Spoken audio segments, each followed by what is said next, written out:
Bom, boa noite a todas e todos aqui presentes nesse evento que é a abertura do semestre acadêmico da Escola de Segurança Internacional do Estudo de Relações Internacionais da Universidade de São Paulo. Nós temos a honra de contar essa noite com uma conferência do Dr. Paulo Teixeira, que é membro do Conselho da Escola, professor da Universidade Mackenzie, doutor ativo na área de combate ao crime organizado, e o doutor Felipe Caquia, igualmente também ativo militante na Justiça e no Ministério Público de São Paulo, recentemente iniciando esse ano a jornada na pós-graduação na Escola de Comando do Estado-Maior do Rio de Janeiro. Lincoln dispensa apresentações, do ponto de vista da importância da sua participação nas investigações do Brasil sobre contra o crime organizado.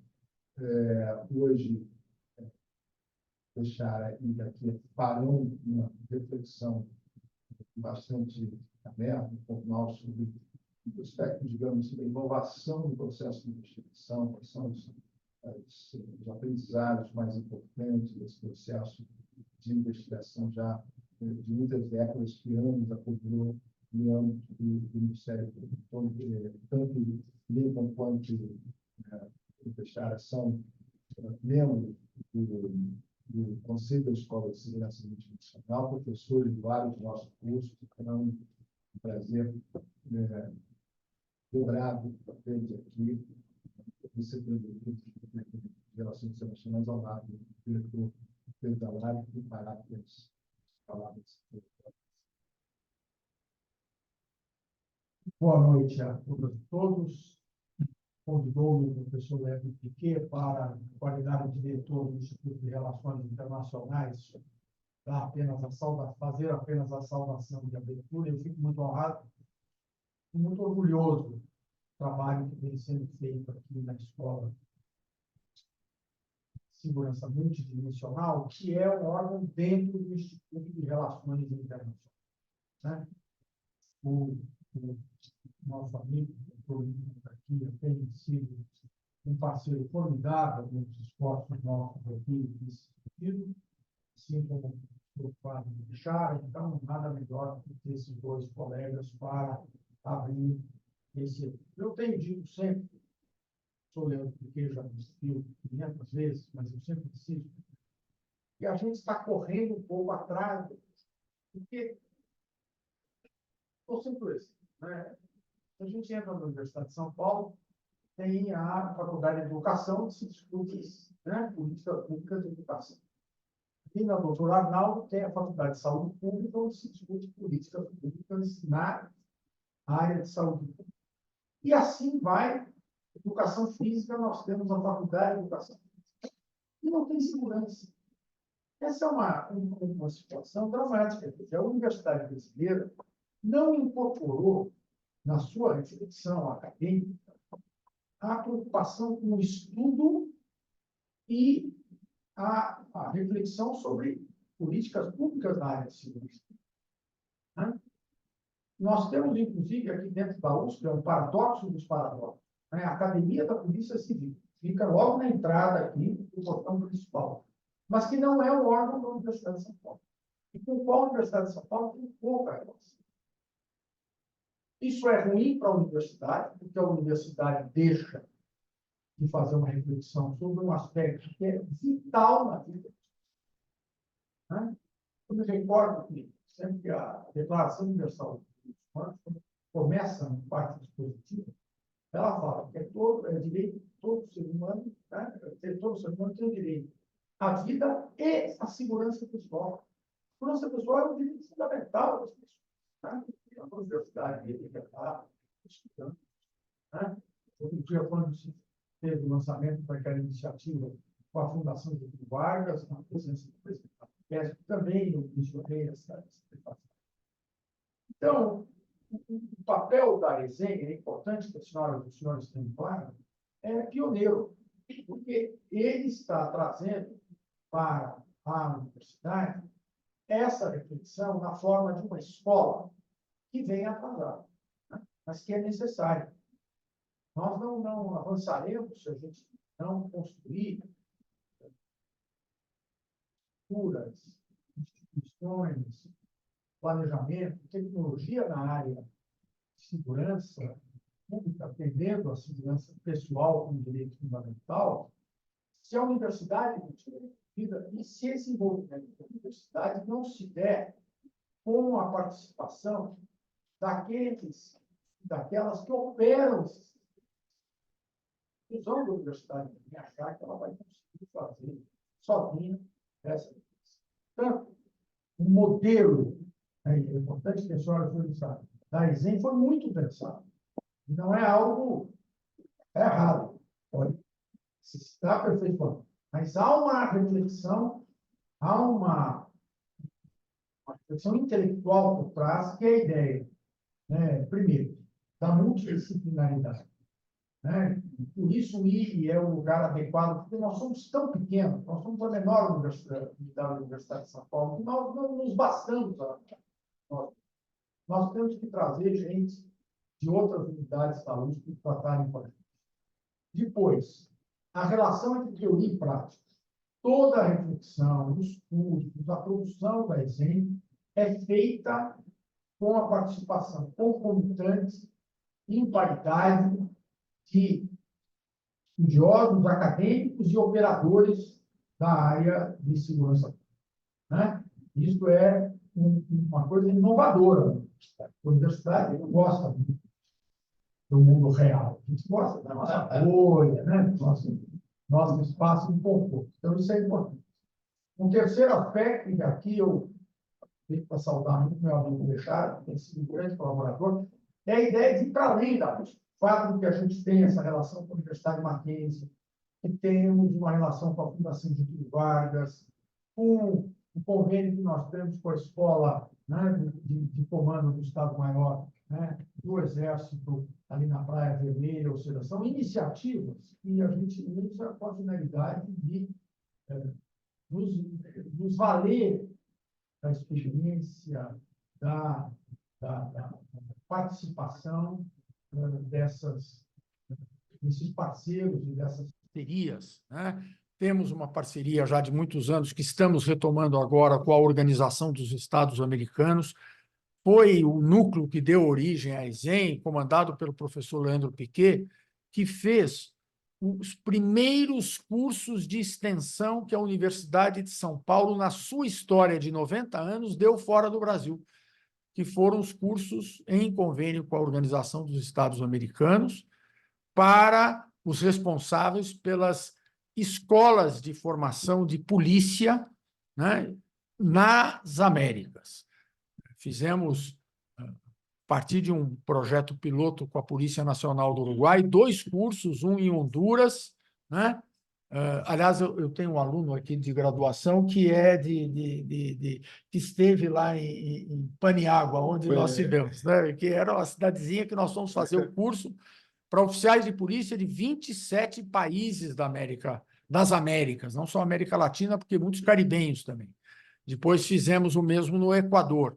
Então, é um esforço, né? E por isso eu, como diretor, abro esse evento contextualizando para vocês onde é que nós estamos. Nós estamos diante de um projeto que é muito ambicioso, que é justamente o de, né, fazer a reflexão na universidade sobre a segurança pública com o sentimento de urgência que o tema tem. Eu que, em outra era glacial, professor Lincoln Garcia, fui parlamentar, fui político, eu não tenho dúvida que o tema de segurança pública vai ser o grande tema eleitoral desse ano no Brasil, né? Porque a situação é muito difícil, né? Portanto, a urgência é dada pela agenda social, né? Não há dúvida disso aí.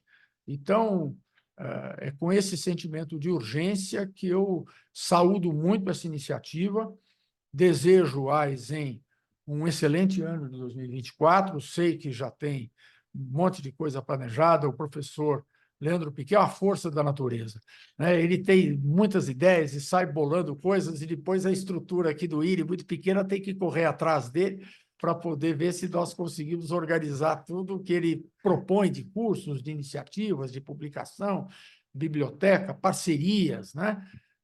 E como é uma área que não é fácil conseguir, por falta dessa tradição, financiamento nas agências públicas de fomento, o professor Leandro tem tido um mérito muito grande de conseguir recursos de parceiros de fora da rede de financiamento da academia, seja pela UEA, seja pelo setor privado. Isso é um mérito também, porque a gente está conseguindo fazer isso mesmo tendo dificuldade com fontes de financiamento que são muito mais acostumadas a outro tipo de pesquisa, a outro tipo de preocupação. Então, saibam, as senhoras e os senhores, que isso é mérito desses abnegados, né, da ISEM, que estão realmente fazendo algo muito importante.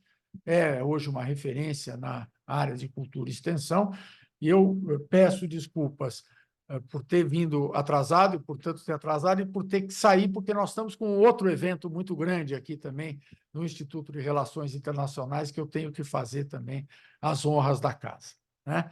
Então, parabéns, professor Leandro, professor Bechara, né? Eu posso chamá-lo já de professor Lincoln Gaquia, porque vem, né? Está tão presente aqui entre nós, né? Parabéns pelo trabalho de vocês e desejo, Leandro, um excelente evento para vocês. Muito obrigado pela atenção de vocês.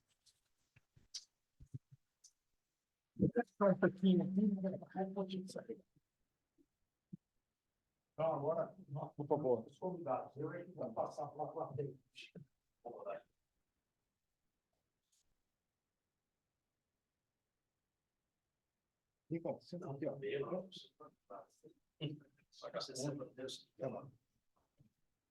Mais acanhado, eu já sou. E só me fala depois do tempo, uns 15 minutos, 20 minutos, 20 minutos. Não, 20 minutos.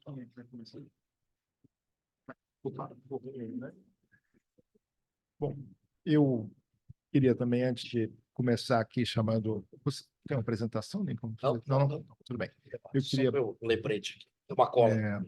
Registrar, assim, são muitas presenças ilustres aqui do Ministério Público, da Polícia Rodoviária Federal, da Polícia Militar aqui de São Paulo, e eu não podia deixar de registrar a importância também da presença, sempre o apoio e parceria do Alberto Pfeiffer, que é o nosso colega coordenador do DSI, está sempre também nessa cruzada com a gente de trazer o tema de defesa, organizar debates importantíssimos, parcerias, né? Então, muito obrigado, Pfeiffer, pela presença, e também queria saudar também Iris Campos, uma amiga pessoal, um jornalista de grande quilate aí na área no jornalismo brasileiro, que muito feliz de você estar aqui também. E todos e todas, muito obrigado. Queria passar a palavra ao Lincoln para começar hoje.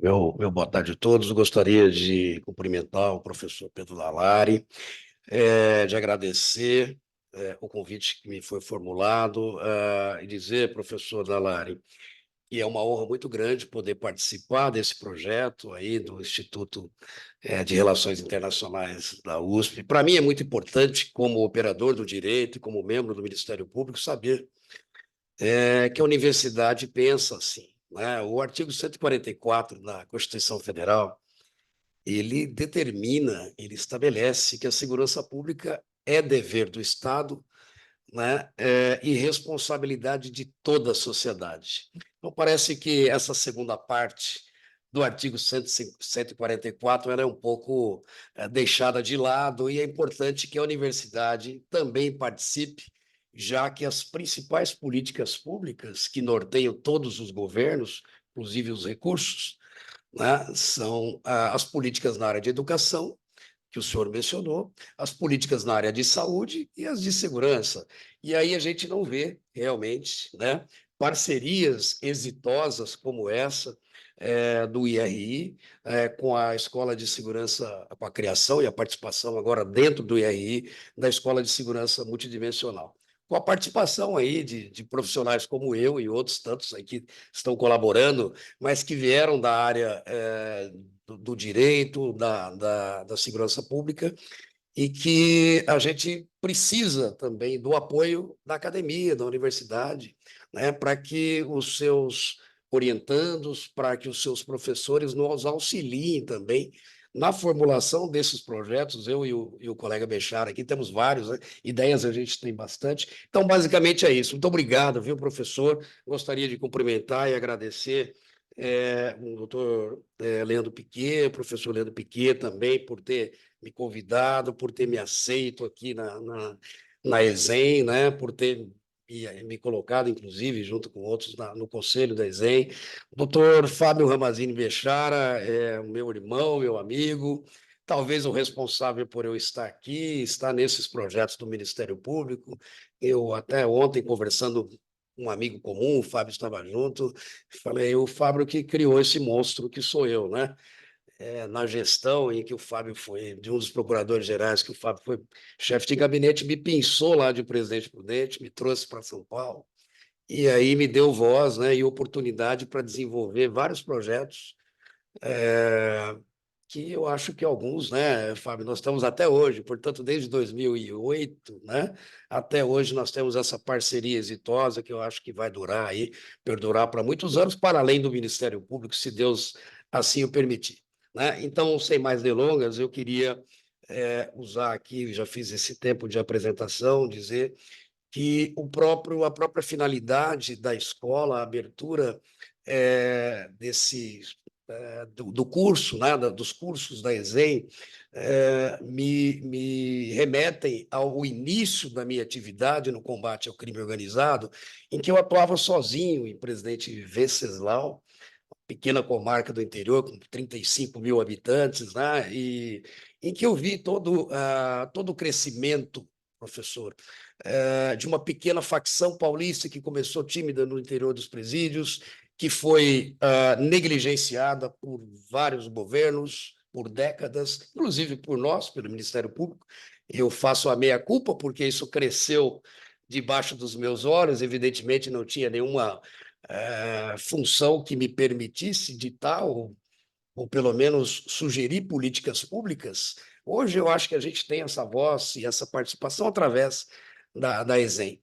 Mas o que eu queria colocar é que num trabalho individual, eu percebi, primeiro, que o Ministério Público não tinha todas as saídas, né? Nós precisávamos agir já naquela época, assim como o crime organizado age, fazendo alianças, fazendo alguns ajustes nacionais, estaduais e agora internacionais, vejo, né? Estive na Alemanha semana passada, o doutor Fábio sabe disso, o Leandro, participando de um congresso internacional em que há uma extrema preocupação com o crescimento do PCC naquele continente. Todos, sem exceção. Eram 96 participantes de 40 países. E a maior preocupação era o crescimento do PCC naquele continente. E aí eu me pergunto o que o Brasil está fazendo, ou o que o Brasil fez, ou vamos aprender com os nossos erros. Portanto, a Escola de Segurança Multidimensional, o próprio nome já me dá, talvez, essa solução, que é uma participação multi-institucional. Nenhuma instituição do Estado será capaz de combater nenhuma organização criminosa, hoje do porte do PCC, do Comando Vermelho e etc., se não houver uma união de esforços. Então, o que eu me propus a conversar aqui hoje com os senhores é essa nova atuação, pelo menos na minha ótica, do professor Bechara, do Ministério Público. Um Ministério Público participativo, um Ministério Público que busca apoio de outras instituições. Nós temos vários trabalhos já concluídos e outros em andamento. Não posso dar spoiler, né? Alguns eu posso, né, doutor Bechara, do que vem por aí, mas todos eles com a participação de várias instituições, né? E eu tenho certeza que servirão no futuro de modelo para que a gente possa replicar isso país afora. E vou dar alguns exemplos para os senhores. O PCC começou em 1993, hoje é a organização criminosa que mais cresce no mundo, infelizmente. Nós, né, vamos ter mais esse recorde negativo, uma organização talvez com mais de 35, 40 mil membros, que tem participação em todos os estados, tem participação na maioria dos países da América do Sul, vários países da Europa, e também nos Estados Unidos. Não há outra solução hoje que não essa atuação multidimensional e multi-institucional. Então, vou dar alguns exemplos aqui. Eu, quando comecei o primeiro trabalho, o Fábio participou, eu havia tido uma investigação que eu precisava de saber o funcionamento da facção. Como é que funcionava? Ligo para o nosso centro de apoio, nós temos um centro de apoio, Ministério Público, e não tinha nada. Não tinha, sem nenhum demérito aos colegas, não tinha uma denúncia contra a organização criminosa, não tinha um organograma. Eu falei, poxa, mas como eu começo isso? Eu preciso saber como é que funciona. E a gente começou, né, Fábio me ajudou nisso, praticamente do zero.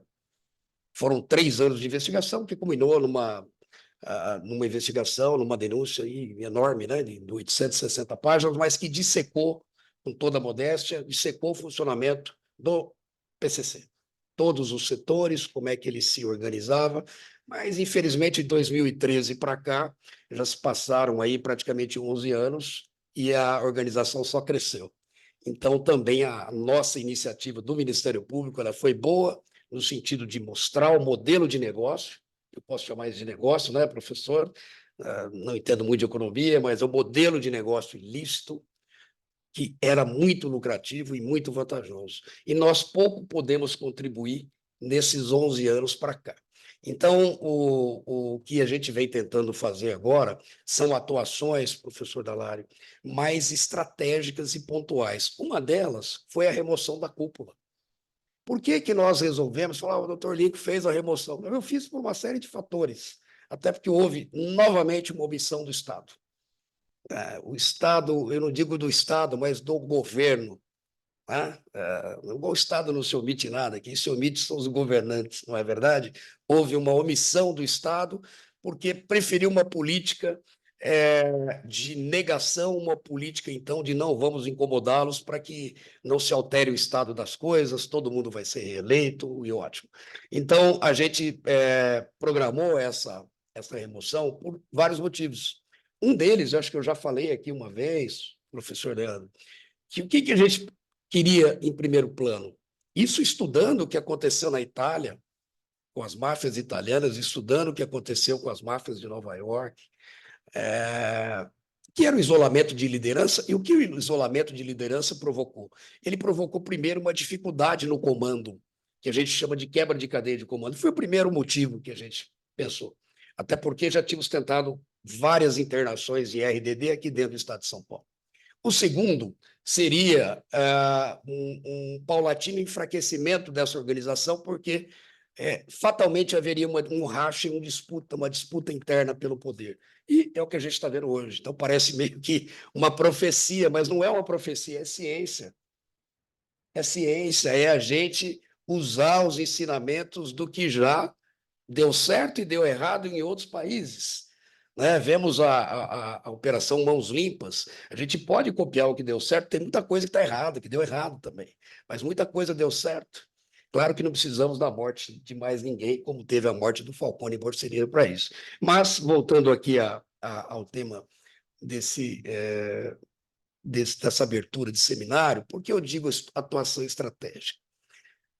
Porque o que a gente pretendia, graças a Deus, está dando certo. Então, existe esse racha no comando, um racha histórico que nunca aconteceu. Hoje eu dei, acho que umas 3 ou 4 entrevistas, o pessoal descobre que eu estou aqui em São Paulo e fica lá atrás e eu fico me escondendo. Mas, às vezes, as minhas entrevistas, a gente precisa usar a imprensa também a nosso favor, para que a imprensa mostre o que é preciso mostrar, inclusive para os criminosos. Para vocês terem uma ideia, eles assistem esses programas policiais dentro das cadeias, toda cadeia tem um televisor. Poxa, o que esse promotor falou está certo mesmo. Olha, a gente está sendo usado como massa de manobra da liderança que está milionária, porque, ao contrário das grandes SAs, essa SA que é o PCC, que fatura $1 bilhão por ano, os dividendos não são repassados para os sócios. Eles estão ali apenas no conselho diretivo disso. E ninguém sabe se estão sendo reaplicados na imprensa ou estão sendo na empresa ou sendo surrupiados. Essa é a verdade. E eles estão percebendo isso na base. Está tendo muita baixa no PCC. Muita gente está falando, isso não compensa. né? Só tem o ônus, não tem o bônus. Então, é uma estratégia também. A própria imprensa tem se encarregado de permitir que, às vezes, eu leve esse recado. Já teve umas situações que ainda é da área policial, da área de inteligência. Eu, às vezes, dando uma aula em curso de inteligência, eu mostro alguns salves, né, que são as normas, né, dessas organizações criminosas, em que eles desmentem o que eu falei. Teve vários já. Olha, esse salve é para desmentir o que o GAECO está falando, porque ele está querendo colocar um contra o outro. É exatamente isso que eu quero, né? A minha intenção é a gente tem que agir de maneira pontual e estratégica. A remoção, ela causou algo que ninguém ainda percebeu, mas claro, eu não tenho como quantificar exatamente, porque não fiz essa estatística, mas eu sei que a maioria dos índices de homicídio no país, ou grande parte deles, não são de brigas no trânsito original, elas são decorrentes de tráfico de entorpecentes, de crime organizado. E todos os estados em que há disputa entre facções ou criminosos por tráfico de pontos de tráfico, esse índice aumenta. E o que tinha no Brasil? Uma briga do PCC com o Comando Vermelho para hegemonia ou para dominar vários estados. E isso impactou nos índices de segurança pública, nos índices de homicídio. E vejam só, com a remoção do Marcola e outros líderes para o sistema penitenciário federal, eles perceberam que eles estavam com o mesmo problema do PCC, da família do Norte e de outros que estamos tudo junto aqui. Desculpem o palavreado, todos ferrados, iguais, e precisamos agir contra o Estado. A ordem do Marcola é de um líder, eu tenho que admitir, o nosso inimigo não é o crime, é o Estado. Temos que agir contra o outro crime, nós estamos nos dividindo, e a minha ideia é uma ideia militar. Estou aprendendo lá na ICM, viu? É dividir para conquistar, né? Conquistar o território que foi tomado pelos criminosos. E eles têm essa noção, então eles fizeram um pacto, por incrível que pareça, usando algumas ONGs, algumas coisas aí que acabam tendo a sua função desvirtuada. Olha, faz lá, conversa lá com o Marcinho VP, conversa com aquele indivíduo do Comando Vermelho, e nós vamos nos unir e vamos dar uma trégua nessa guerra. E houve uma trégua. Então, a partir de 2019, acabou a matança. Por quê? Porque o PCC e o Comando Vermelho pararam a guerra. O que aconteceu com o índice de homicídios do país? Podem verificar 2020, né? 2019, 2020, 2021. Agora eu pergunto, qual a política pública, e não é uma crítica ao Ministério Público, sobretudo as políticas, quando eu falo isso, todo mundo fica bravo, mas qual a política pública, professor, que foi implementada para esse resultado? Eu não conheço, desculpe, eu não conheço. Inclusive o atual, que tem diminuição. Na verdade, às vezes é um acordo de lideranças criminosas que faz com que o índice de criminalidade caia sem embargo das polícias trabalharem bastante. Eu tenho meu respeito, porque eu, no fundo, sou mais um policial do que um promotor de justiça, eu trabalho muitos anos com investigação. Então, essa foi uma atuação estratégica do Ministério Público, valeu mais do que centenas de processos. Eu estou com os colegas jovens aí do GAECO, né, que estão trabalhando conosco agora, o Luiz, o Eduardo e o Atoge, e eu sempre tenho dito isso, né? Eu percebi o quê? Os meus erros. O que adiantou eu condenar o Marcola, mas só eu condenei há mais 42 anos, os últimos 42, que são os piores. Por quê? Porque esses 42 são vários, pelo menos 3 processos, interromperam o lapso de 30 anos que qualquer indivíduo poderia ficar preso no país, ininterruptamente. Ele está preso há 27 anos. E, a partir dessas condenações, começa a contar do zero mais 30 anos. Então, ele tem 342 anos de prisão, mas eu pensei, o que isso serviu? O que isso abalou? Zero. Agora a remoção abalou. O isolamento abalou. Então, eu preciso da universidade para demonstrar minha tese. A tese eu já tenho. Não é? Vocês aí que estão se debruçando nos estudos vão ter essa incumbência de demonstrar minha tese. Eu acho que ela vai ser comprovada de alguma maneira. O tempo vai dizer, o racha já ocorreu. A diminuição de homicídios ocorreu. Por quê? Por conta desse acordo. Mas toda vez que é um racha, é um enfraquecimento. Passando a uma outra situação.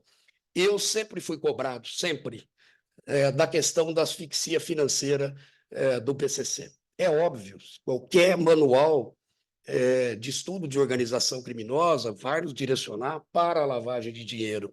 Mas o que se fazia nos anos 40, por exemplo, o que foi feito na Itália, não dá para se fazer mais. Porque não adianta eu seguir a familiar ou aquele laranja que eu já sei quem é, porque esse dinheiro não circula no mercado financeiro formal. E é disso que nós vamos tratar hoje. Essa é a dificuldade, né? E isso vai envolver várias instituições, vai envolver reformas que o Brasil precisa fazer, né? Vou aqui exemplificar. Nós, ainda dentro dessa atuação estratégica, eu com o doutor Fábio Bechara, em 2018, nós já tínhamos uma investigação do setor financeiro do PCC. E nós fizemos uma prisão bem pontual. Essa prisão, na verdade, ela foi antecedida de uma operação de inteligência. Nós já sabíamos quem nós íamos prender, que era um indivíduo chamado de Tubarão, né? Ele era o financeiro do PCC, e nós sabíamos que ele teria consigo, não estávamos interessados em dinheiro, arma e droga, mas ele teria um material riquíssimo para nós e para os senhores que são estudiosos, que era a contabilidade do PCC. Eu preciso saber onde é que está o dinheiro. Follow the money, mas sim, eu estou tentando seguir o dinheiro. E faz 20 anos ininterruptos que eu faço isso, e é uma dificuldade enorme, porque eles se sofisticaram, e nós não. E nós não. O que nós descobrimos? Primeiro, o dinheiro não estava mais em São Paulo. Tá bom, está onde? Está em Brasília, está no Rio de Janeiro. Não, o dinheiro está no Paraguai, não está em São Paulo. Ele fica menos de uma semana em São Paulo, porque eles enterravam, o Fábio sabe disso, quando eles faziam o que eles chamavam de cofres, né? Ou minerais, eles enterravam mesmo, 10 milhões de reais, compravam uma casa, ou alugavam, enterravam, colocavam uma família para morar lá, e quando precisava, uma coisa bem arcaica, né? Precisava, vai lá com uma picareta, abre, quebra e paga um fornecedor. Aconteceu que isso virou uma caça ao tesouro de policiais corruptos, de bandidos que estavam surrupiando aquele dinheiro, e chegou num ponto que não tinha onde armazenar dinheiro mais. Essa é a verdade. Todo mundo que assistiu esses seriados ou conhece a história do Pablo Escobar sabe do que eu estou falando. Nem ele sabe aonde está o dinheiro, todo o dinheiro. Ele, né, evidentemente, vai saber que já morreu, mas a família, os comparsas, tem até um seriado na TV americana que é como se fosse uma caça ao tesouro do Pablo Escobar, porque ele enterrou, escondeu tanto dinheiro, dólar, que nem eles sabem onde estão. Alguns sabem, acreditam, vão, enterram, desenterram. Enfim, eu contei essa história para mostrar o quê? Que o PCC passou por isso, não tinha mais onde colocar dinheiro. Agora, você imagine quando você, a partir de 2017, você manda o dinheiro para o Paraguai. Você começa a entrar no ramo de tráfico internacional de drogas, de cocaína para a Europa, em que você compra 1 quilo de cocaína nos países produtores de 1.200 a 1.800 dólares e você revende isso lá fora por 35 mil euros, podendo chegar a 80 mil euros. Nenhum negócio criminoso dá mais dinheiro que isso, nenhum. O cigarro não dá, nada dá. O cigarro chegou a ser 10, hoje é 5.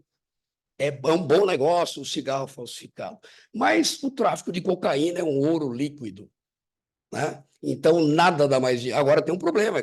Como é que você vai trazer o dinheiro da Europa, por exemplo? Se eu mandar 1 tonelada de cocaína por mês e manda muito mais do que isso, a 80 mil euros o quilo, quantos milhões e como é que eu vou transportar esse dinheiro? Não tem como. Aí começa a engenharia financeira, professor, que nós chegamos, e o doutor Fábio Bechara é o grande responsável por isso.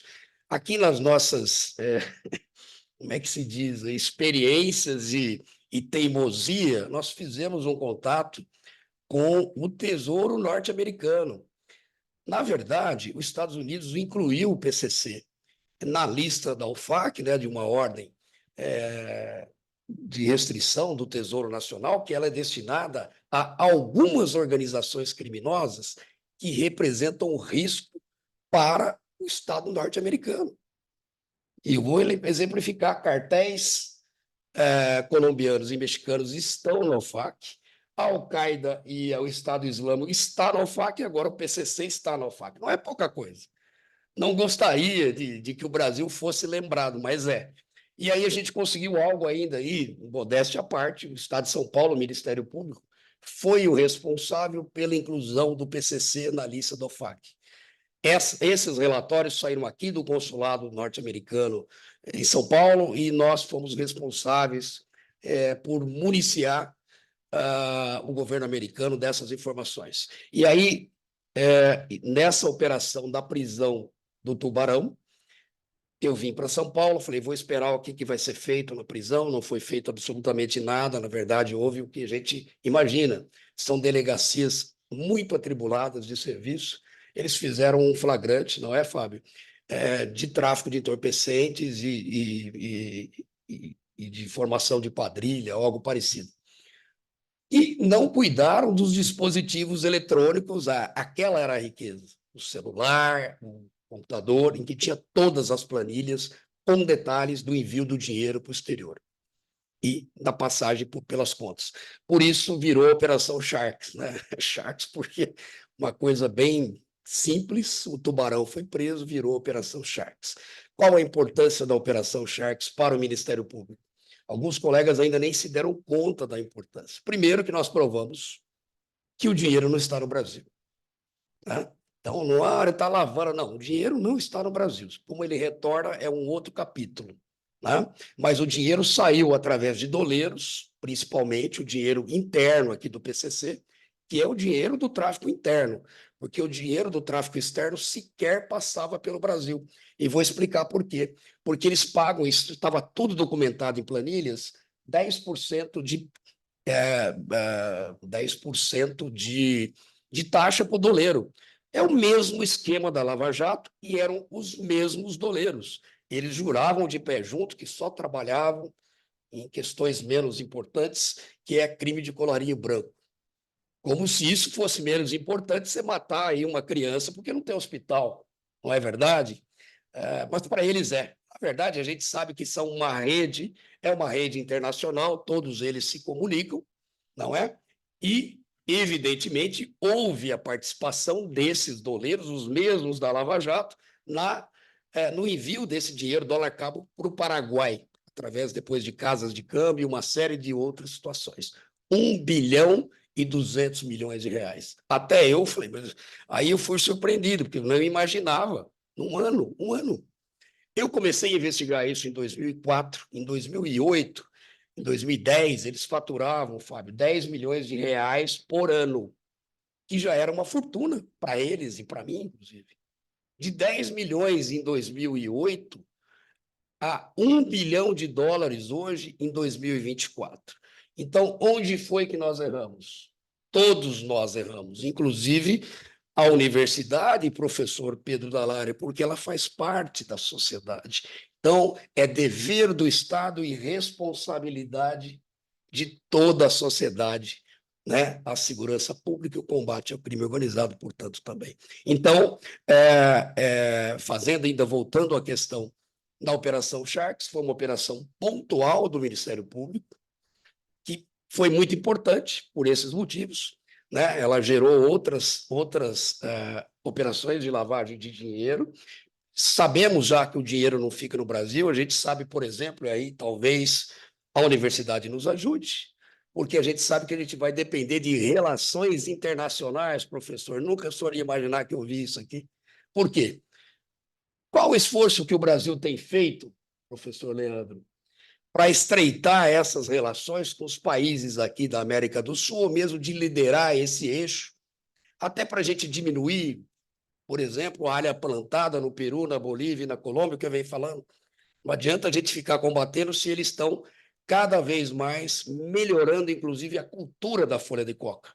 Você produz uma coca hoje de muito melhor qualidade, um terreno muito melhor, com todas as facilidades que o mundo moderno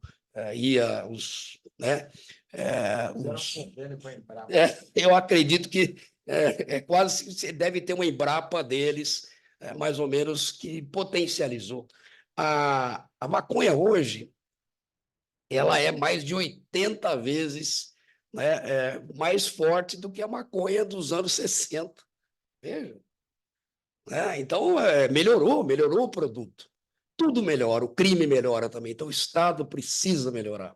E agora, ainda, para finalizar o meu tempo, porque e a gente vai ter, acho que, um tempo de debate, a gente percebeu o seguinte, né, o que nos preocupou muito, E eu tive também o ano passado na Itália, e temos feito também contatos, né, Fábio, com policiais dos Carabinieri, da Guardia de Finanças da Itália, e a gente percebeu, infelizmente, o que eu já vinha falando, estado de pré-máfia, hoje estado de máfia.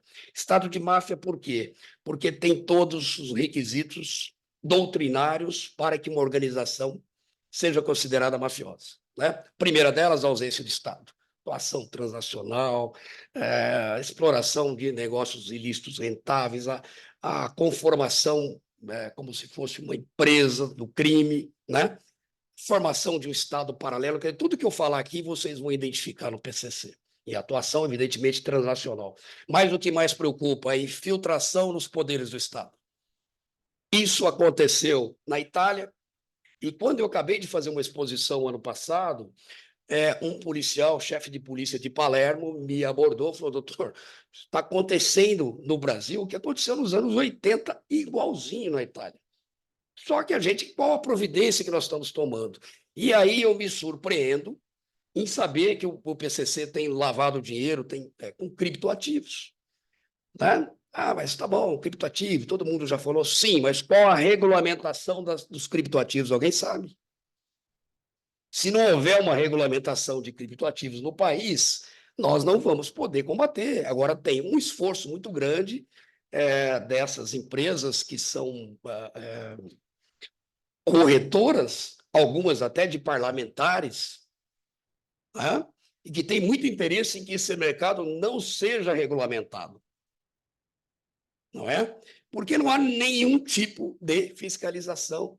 A gente até consegue rastrear em algum momento, sim, mas isso não passa pela Receita, por cortes da Receita, não passa por ninguém. Você pode ter aqui $1 bilhão dentro aqui, não, minha carteira está aqui dentro do celular. Se eu perder o celular, perdi tudo também. Enfim, não tem, só tem dívida, fiquem tranquilos, né? E falar mal dos outros, que eu gosto também dessas piadinhas, fulano. Então, assim, algo que precisa ser pensado. Segundo ponto, mais importante, a participação do PCC, infelizmente. Me perguntam, olha, é verdade que o PCC está investindo, formando acadêmicos do direito para virarem promotores do juízo? Falei, gente, isso é uma lenda, e qualquer um que tem um pouquinho de massa encefálica vai entender que seria inútil. Nós temos 2.000 promotores no Estado, que interessaria para o PCC formar 1, 2 ou 3. Qual a utilidade desse promotor quando ele começar lá no presidente Bernardes, Venceslau, Prudente? Ele vai fazer o quê? A gente não tem uma garantia de que ele vai ser útil naquela função e que ele vai assumir no futuro uma função de direção na sua instituição. Não é muito mais fácil o quê? Ou prata ou chumbo, como foi feito na Colômbia. Não é mais fácil corromper o que está pronto? É óbvio. Isso é um mercado ilícito, que eu acho que é o objeto dessa mesa, é um mercado ilícito muito rentável. Nós não estamos falando aí com empresários inexperientes, nós estamos falando com empresários do crime muito experientes. Então, professor, onde está havendo essa infiltração do Estado? Primeiro começou a corrupção policial. O senhor está falando mal da polícia de jeito nenhum. A polícia é o primeiro guardião da ordem. Por que foi o primeiro a ser corrompido? Porque o primeiro a ter contato com o criminoso foi o policial. Em algum momento alguém ali vai ser corrompido. Chegou aonde isso? Chegou no Ministério Público. Tá? Chegou no Judiciário. Nós tivemos casos aqui em São Paulo, desembargador do TJ, não vou citar o nome, que foi aposentado compulsoriamente. E eu sei por que foi. Só pegar a Folha de São Paulo que vocês vão ler e entender o que estava acontecendo. Vendendo decisões para alguns criminosos famosos, algumas liminares, né? Isso, infelizmente, eu suspeito que possa estar acontecendo em tribunais superiores também. É uma suspeita. Ninguém financiou o sujeito para chegar num tribunal superior, mas venhamos e convenhamos, né? Dinheiro para corromper eles têm de sobra. E aí vem a parte pior. A participação do PCC em setores públicos que são essenciais. Por exemplo, transporte público metropolitano. Eu venho falando isso, sem querer dar um spoiler, não é, doutor Bechara? Mas eu venho falando isso há anos. Há anos. Eu prendi um indivíduo aqui em 2012, eu falo eu porque a operação minha, feita pela Rota em 2012, no pátio de uma empresa de ônibus, com 600 quilos de droga e armamento. Passaram-se 12 anos, 2024, descubro que esse mesmo indivíduo, através de parentes, faz parte do conselho, faz parte da direção dessa empresa de ônibus, que ganhou uma licitação pública aqui no município de São Paulo, que transporta 1 milhão de passageiros por dia. Vocês têm, só São Paulo, só o Brasil, tem transporte de ônibus desse tamanho. Se parar o transporte metropolitano para o país. Então, como é que vai se permitir que eles participem desse negócio público que é essencial? E está acontecendo. Várias empresas, se você vai ver a licitação, nós temos algum tipo, Fábio, você que entende mais de compliance da administração pública. Hoje, os advogados estão ficando milionários em atuar na fase pré-processual, de compliance, quer dizer, você evitar que uma empresa seja multada ou mesmo que os diretores sejam presos. E eu pergunto, há algum compliance para a administração pública em que você não pode, por exemplo, dar um Google, uma pesquisa no Google, quando você está fazendo uma observação, né, uma fiscalização de uma licitação pública numa linha importante de ônibus que só tem um proponente, bem estranho, né?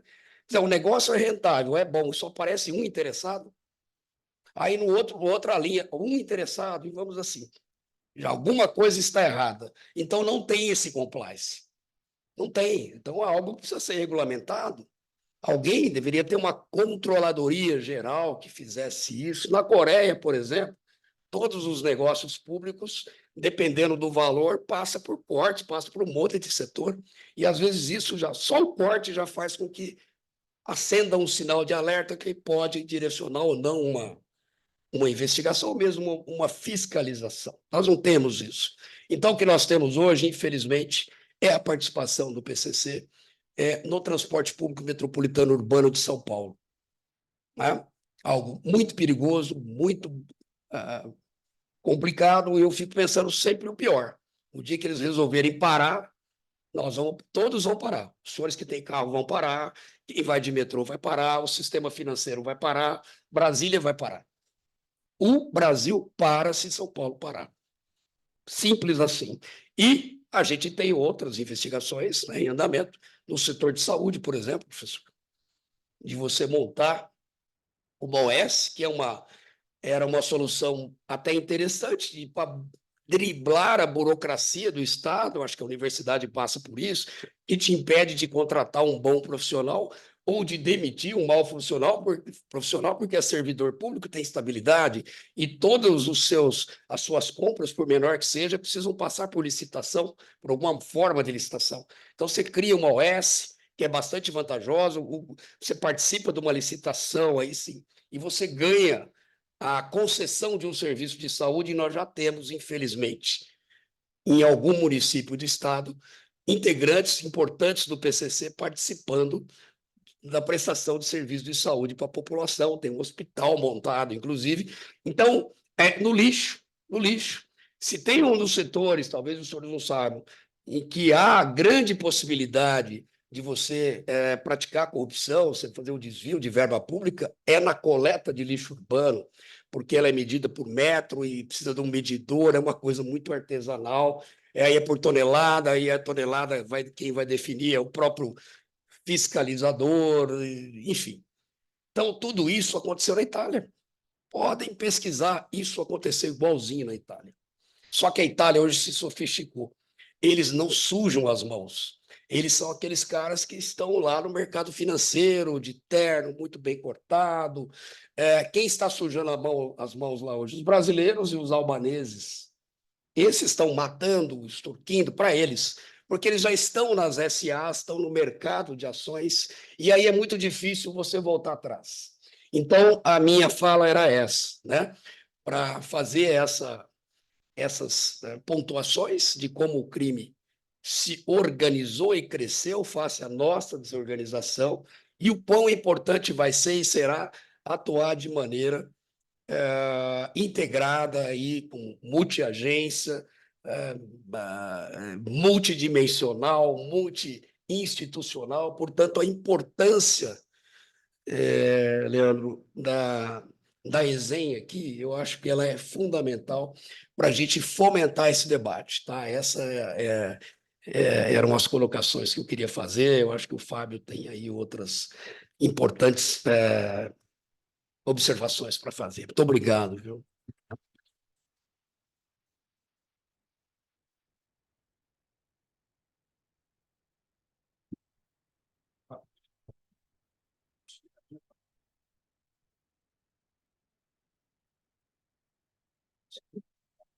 Boa noite a todas e a todos. Na ausência do professor Pedro Dalari, eu vou cumprimentar a todos na pessoa do professor Leandro Piquet, meu querido amigo e parceiro de muitas iniciativas. Faço minhas as palavras do Lincoln, é absolutamente recíproco, é uma jornada aí de parceria e trabalho conjunto com muitos capítulos. E no final dessa história é que a gente vira contador de histórias, né? Literalmente, né? O tempo é... Forrest Gump. A gente acaba tendo uma leitura muito crítica das coisas, né? Enfim, e sem dúvida alguma eu tenho muito orgulho de poder trabalhar com o Lincoln já há tanto tempo, um aprendizado diário, não é?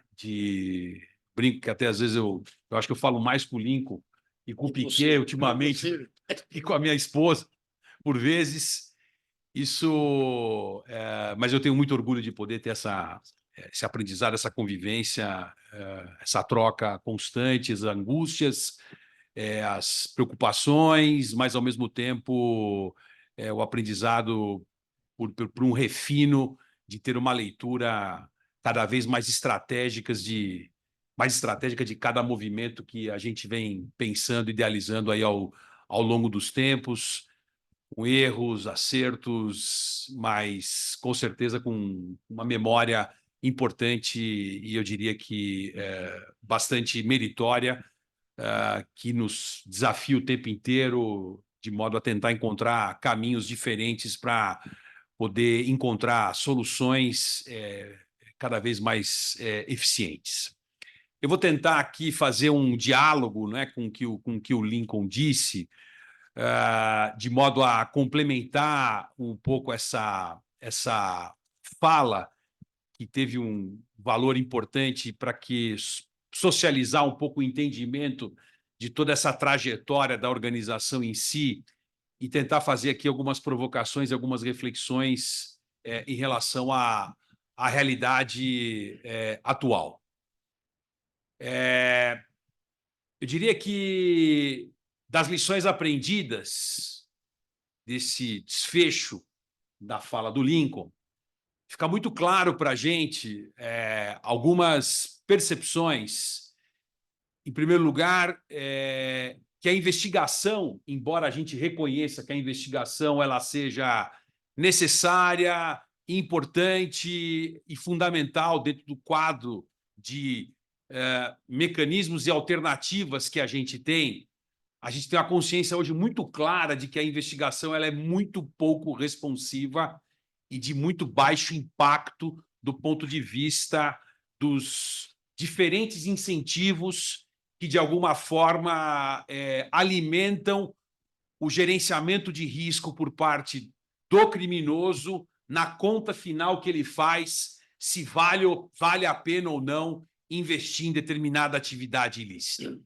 Isso, para nós, hoje é muito evidente, considerando inúmeras acusações que já foram feitas, as inúmeras condenações que existem, os inúmeros casos em andamento e versus, de forma totalmente desproporcional, o crescimento exponencial em termos de representatividade que as mesmas investigações nos permitem hoje identificar em relação ao que isso tem se transformado e no que isso está se transformando.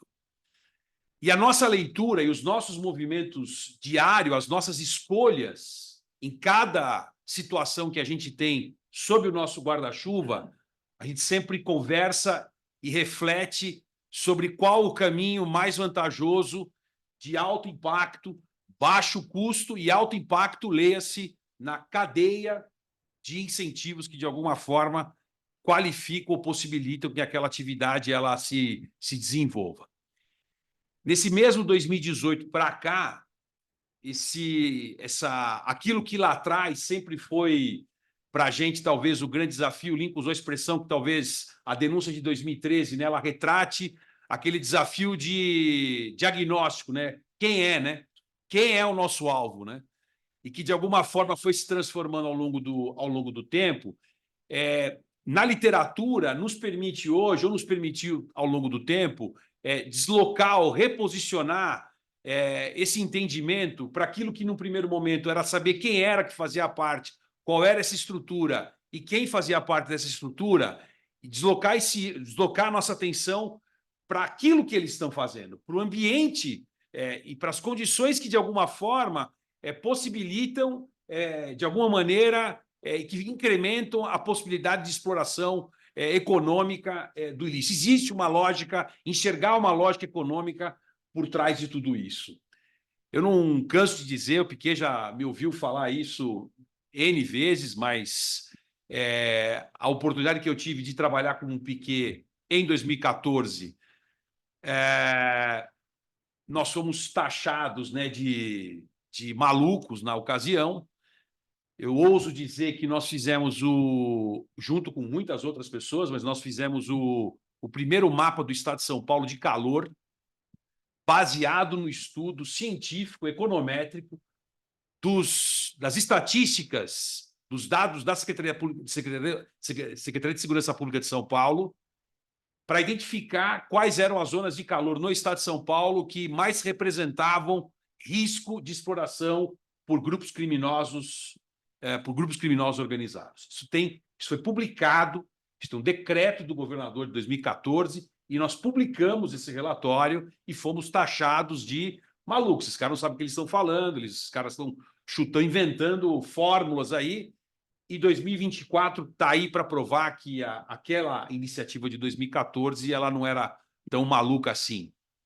Quando a gente olha, por exemplo, o ambiente de desordem, e eu posso olhar isso na dimensão que eu quiser, eu posso falar de desordem quando eu olho para a Cracolândia, eu posso falar de desordem quando eu olho para a região da Amazônia, eu posso falar de desordem quando eu olho para o Rio de Janeiro, eu posso falar em desordem quando eu olho para o problema que está acontecendo na Bahia, e se eu não tiver a capacidade de enxergar além daquilo que eu estou realmente vendo e tentar encontrar, identificar uma lógica por trás disso tudo, e na nossa leitura,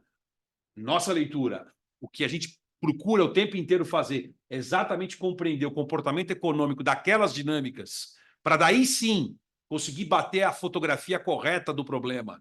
E aí, quando subir para discutir e refletir sobre as diferentes respostas possíveis, fazer-se uma avaliação muito clara de risco e oportunidade do que realmente pode ser disruptivo, de alto impacto, de baixo custo, de modo a desincentivar aquilo lá. Uma coisa está muito clara para nós: o tempo corre contra a gente o tempo inteiro. E o tempo correr contra a gente o tempo inteiro, isso é altamente desafiador para todos nós. O Lincoln tocou na questão do desafio dos arranjos de coordenação e articulação, num modelo, se a gente olhar para o país, mas isso é algo replicável em qualquer outra realidade de qualquer outro país, talvez maior ou menor intensidade. Quando a gente projeta isso internacionalmente, é mais problemático ainda, porque o modelo de competências ele é extremamente fragmentado, concorrente, ele é sobreposto invariavelmente e ele se perde nas disputas das instituições, se perde nas vaidades, nas infantilidades, se perde numa leitura, às vezes em comportamentos, eu diria, gosto da expressão, comportamento quase que infantis mesmo, não é? No dia a dia, que acabam muitas vezes atrapalhando o incremento da capacidade da governança e de resposta sobre esses problemas. Eu vou pegar um gancho num dado que o Lincoln passou, que é a decisão de semana passada do Tesouro Americano aplicando uma sanção econômica a um dos alvos revelados pela Operação Sharks um dos 6 alvos revelados pela Operação Sharks, que desempenhava um papel extremamente relevante do ponto de vista do gerenciamento das finanças desse 1,2 bi de reais a que se referiu o Lincoln. É uma situação em que nós percebemos, num primeiro momento, um pouco antes da decisão, que é de dezembro de 2021, quando o PCC foi incluído na lista da OFAC, nós percebemos naquela ocasião, nesse caso especificamente, discutindo que, diferentemente de outros, 3 dos quais alvos da Operação Sharks 2 de setembro do ano passado, nós percebemos que nós teríamos um delay temporal de investigação muito longo, extremamente complexo e muito provavelmente infrutífero em relação àquilo que era o nosso objetivo, que era impactar o fluxo financeiro, de alguma forma, da organização. Nós elegemos esse alvo especificamente, e em dezembro de 2021, o governo americano insere o PCC na lista da OFAC. Em janeiro, nós provocamos a Procuradoria-Geral aqui em São Paulo para que fosse feita uma aproximação com a Embaixada Americana. Nós fizemos uma reunião em fevereiro de 2022. Dentre os representantes presentes, o Link fez uma apresentação, inclusive, na ocasião, para ilustrar um pouco dessa visão que ele compartilhou com todos vocês. Nessa reunião de fevereiro de 2022, nós conhecemos o adido do Tesouro Americano em Brasília e nós passamos sistematicamente a nos reunir com eles.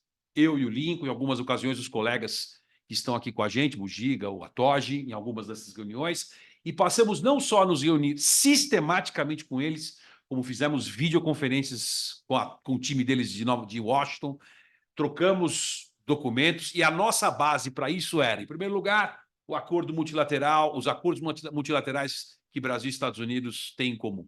Segundo, o acordo bilateral de cooperação que o Brasil tem com os Estados Unidos. E os múltiplos memorandos de entendimento que a nossa instituição também tem com o governo americano por meio da embaixada. Nós passamos a tratar num ambiente de oficialidade, evidentemente resguardado o sigilo, porém com esse propósito. E essa decisão de semana passada, na nossa leitura, para além da mensagem que isso representa em relação a efetivo bloqueio de recursos, é o nível de publicidade e de repercussão que isso tem dentro do funcionamento do sistema financeiro, que se não for embarcado dentro dessa história, nada vai funcionar, a ponto de, entendendo que essa inclusão do PCC na lista da OFAC, embora os limites da jurisdição da OFAC seja nos Estados Unidos, o fato é que os bancos brasileiros operam nos Estados Unidos e não querem perder a autorização para operar lá. Então, eles têm que jogar a regra de lá. E, ao jogar a regra de lá, vão ter que subir a barra da transparência, não só no que é feito lá, mas vão ter que subir a barra da transparência também em relação ao que acontece aqui no Brasil. Foi esse o raciocínio que a gente teve no começo de 2022 e foi essa insistência que a gente teve com eles. Nós somos muito insistentes com eles e não foram poucas as reuniões e conversas duras com eles. E uma coisa que a gente aprendeu nesses anos todos é que nesses esforços de cooperação, ele só funciona se o jogo for bom para os dois. Porque a gente se cansou de fazer reunião com autoridade estrangeira em que todo mundo vinha aqui querer sugar da gente as coisas. Ó, me dá o que você tem aí. Não, pera lá. Eu só te dou o que eu tenho se você me der o que você tem. Isso, e não passava da segunda reunião, invariavelmente. E essa percepção e esse entendimento que a gente aprendeu às duras penas ao longo do tempo, revelou nessa decisão de semana passada, a gente tem absoluta consciência disso, que esse caso de semana passada vai abrir uma janela de oportunidade. Não é para a gente. Vai abrir uma janela de oportunidade para o país e para quem souber seguir esse roteiro. Porque não é pura e simplesmente produzir um relatório ou mandar um monte de nome que não significa absolutamente nada. É a gente ter a capacidade de compreender qual é o raciocínio e o modelo mental deles, de como eles pensam, para que a gente faça a lição de casa supere, por vezes, o próprio desafio da barreira da língua, que não é algo tão simples, o desafio técnico de empregar as terminologias corretas para que a gente se faça entender também da maneira adequada e assertiva do que é necessário, e aí a gente consiga, com isso, pavimentar um caminho e do nosso lado, sem qualquer preocupação de querer ser o monopólio, ter o monopólio pelo contrário, socializar isso para que outros igualmente se encorajem a pensar fora da caixa. Trabalhar com esse problema hoje, eu gosto de falar do problema, não gosto de falar do crime, gosto de falar do problema, do fenômeno crime organizado, impõe esse desafio de pensar fora da caixa. E esse desafio de pensar fora da caixa, de novo aqui me apropriando na expressão do Lincoln, não é no nível eminentemente operacional. Porque se eu tiver essa cabeça de girar no nível operacional, eu vou ter cabeça de alguém que vai ter agenda de vereador, com todo respeito aos vereadores. Mas eu vou ficar atendendo gente o tempo inteiro, eu vou agir no varejo. E se eu ficar olhando o tempo inteiro para o varejo, vai estar passando o atacado. E é o que a gente vem vendo o tempo inteiro nessa história, ao longo dos anos. Passa o Taj Mahal andando do seu lado, porque você está olhando para a filigrama de um detalhe que é pequeno, perto do tamanho do desafio que você tem pela tua frente. É claro que é muito fácil pegar na vírgula, claro que é. É muito mais cômodo, eu diria, pegar na vírgula. Porque eu fico gastando tempo pegando na vírgula, está passando o Taj Mahal e eu estou lá, focado na vírgula. E a gente cansa de ver isso, cansou de ver isso. Ao nos propor a pensar de uma maneira diferente, e eu não tenho dúvida em dizer, porque sabe disso, essa interação com a Universidade de São Paulo, esse patrocínio que o professor Pedro Dallari literalmente nos deu ao Piquet, e o Piquet abriu a oportunidade de criar essa possibilidade de uma interação em alto nível que transbordou qualquer perspectiva, por mais otimista que a gente fosse, a gente nunca imaginar o alcance que tudo isso está tendo hoje na região e em outros continentes, África, Europa e todo o continente americano, pelas iniciativas da ESEM, com instrutores de 8 países diferentes. Tudo isso mostra para a gente que a universidade ou a ESEM, ela é aquilo que um dia eu li na lápide da entrada do Wilson Center em Washington, caro Alberto, que o dia que tiver um lugar em que o policymaker se encontra com o schooler, não tem erro. Eu dou sentido para a pesquisa do schooler e o tomador de decisão, que somos nós, invariavelmente, reduzimos o risco do erro. O problema é que a gente está acostumado a falar para os convertidos só. Os schoolers só falam para os schoolers e os operadores só falam para os operadores e um fica metendo pau no outro. Usando a expressão do Pedro, né? Essa química na ESEM, ela tem propiciado avanços enormes, e aqui vale ressaltar, inclusive, né, Alberto, toda essa aproximação com a Escola de Segurança de Inteligência, da Agência Brasileira de Inteligência, não só no âmbito da ESEM, como do IEA, que é outro centro de excelência aqui dentro da USP, o Instituto de Estudos Avançados, que começa a quebrar paradigmas aqui dentro, de pensar temas que eram quase que uma parede intransponível. Pensar segurança, pensar defesa, pensar inteligência como recurso estratégico do país, apto a qualificar a capacidade de proteção do país dentro e fora, sem amarras, né? De maneira absolutamente consistente, respeitosa e em alto nível, que é o que vem acontecendo. Para dizer para vocês, sem qualquer receio em falar aqui uma bobagem, mas sendo muito honesto com todos, de dizer que esse processo, se todos nós tivermos, e acredito que temos, o desprendimento necessário e o desapego, principalmente, de entender que esse processo ele é um processo que hoje está com a gente e que amanhã serão outros, e que depois serão outros, porque ninguém tem um monopólio e a gente não tem essa pretensão jamais de ter o monopólio do conhecimento da informação, pelo contrário, de socializar, de dividir, de passar essa mensagem, é muito provável que a gente consiga realmente fazer transformações importantes e significativas em relação a tudo isso.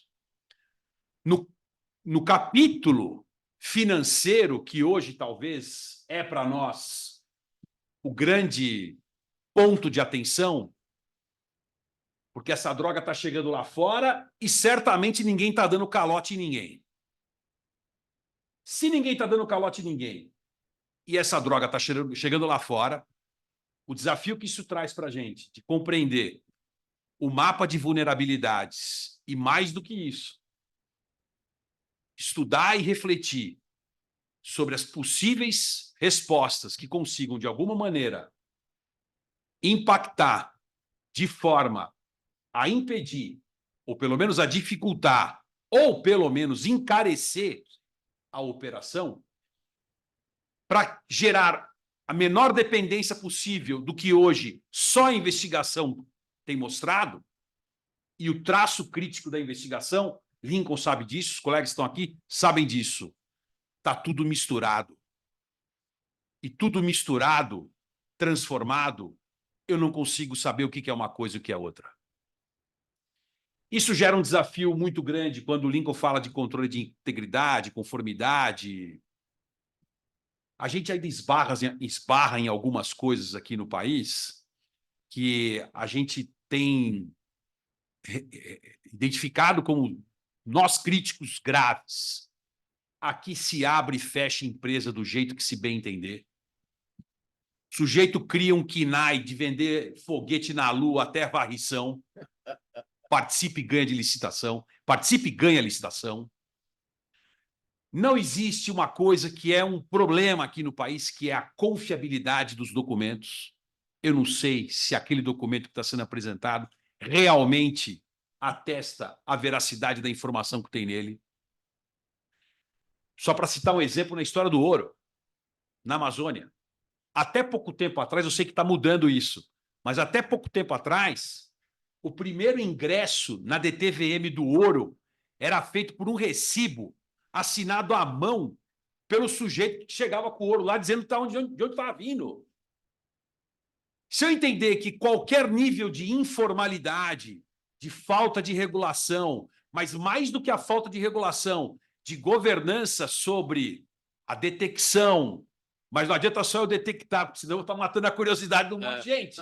Eu tenho que poder agir, detectar e agir. E a gente ainda vive dogmas, não é? E vale dizer aqui, inclusive, para vocês, o Brasil foi avaliado pelo GAFI o ano passado e sofreu uma dura crítica. O GAFI é o Grupo de Atuação Financeira ligado ao G20, não é? O Brasil é sede do G20, esse tema, inclusive, está na agenda do G20 desse ano aqui no Brasil.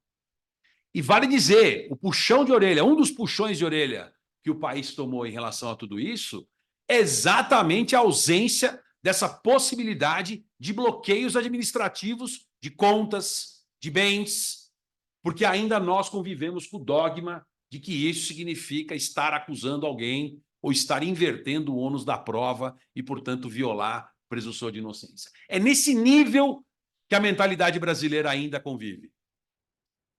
E convive ainda com a mentalidade de que, e aí entra o sistema financeiro no jogo, ninguém exige prova nenhuma da origem do que você está fazendo lá.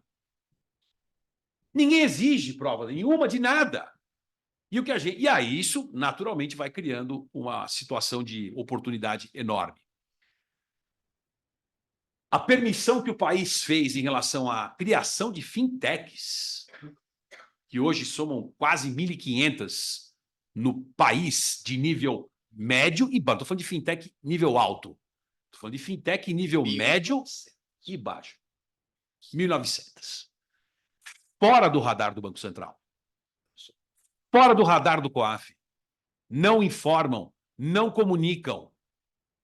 Ou seja, e por que fazem isso? Fazem isso porque fazem a conta no final, que vale a pena agir dessa forma, pelo baixo risco de detecção, porque sabe exatamente qual é a limitação da capacidade dos órgãos em fiscalizar. E aí entra um outro dilema, que é o dogma que no Brasil existe, eu diria que quase que um preconceito do setor público trabalhar com o setor privado. Parece que é um pecado o setor público trabalhar com o setor privado.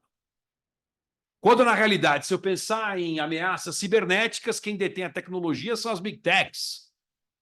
Se eu pensar em sistema financeiro, quem opera volumosamente é o setor privado. Então, é inconcebível, do ponto de vista estratégico, não reconhecer a necessidade de você estabelecer um modelo que possibilite, com todas as regras muito claras do que é uma coisa e do que é outra, exatamente para controlar o risco de eventual conflito de interesses, do que pura e simplesmente virar as costas, como se não acontecesse. E acontece. Só que ele acontece no underground. Ele acontece no escuro, esse conflito de interesses. Que toda vez que eu deixo de jogar transparência também nessas relações público-privadas, não é que elas não acontecem. Elas vão continuar acontecendo e aí vai na base da carteirada que o negócio vai funcionar embaixo. Isso eu posso pensar em qualquer contexto. E nisso não é diferente. E o gerenciamento desses riscos e dessas ameaças que hoje se colocam nos desafia também a refletir sobre como quebrar esse paradigma da cooperação entre o setor público e o setor privado. Eu tenho repetido uma frase, não é apocalíptica, eu confesso, não quero passar essa mensagem, mas eu tenho usado uma fala recorrentemente que parece que nós estamos sendo bastante disciplinados e bastante persistentes e perseverantes na busca, mas assim, na busca intransigente pelo nosso 11 de setembro. A leitura que eu faço, e eu não quero ser apocalíptico com isso, porque a leitura que a gente tem é de que está faltando o nosso 11 de setembro para virar a chave. Não estou querendo justificar absolutamente nada, mas fica muito evidente que a gente... Outro dia eu usei uma expressão para o Piquet, né? Quando se fala hoje em crime organizado parece uma entidade espiritual que vai baixar um dia no lugar. Tudo crime organizado, isso é crime organizado, isso é crime organizado. Vira entidade. Vira uma entidade. E o negócio não se torna tangível. E aí eu vejo um mérito muito grande do Piquet, que a gente embarcou na dele, de raciocinar ou pensar o problema na perspectiva do comportamento dos mercados ilícitos. Porque isso traz uma variável tangível para o problema. Eu paro de ficar voando e correndo atrás de quantos disso, quantos daquilo. A questão é a seguinte, o problema está aqui. Ó. Eu enxergo a desordem e enxergo muito claramente o ecossistema que se forma em torno disso, que interessa, obviamente, economicamente, e é dentro dessa frequência que a gente tem que pensar, inclusive dimensionar as respostas.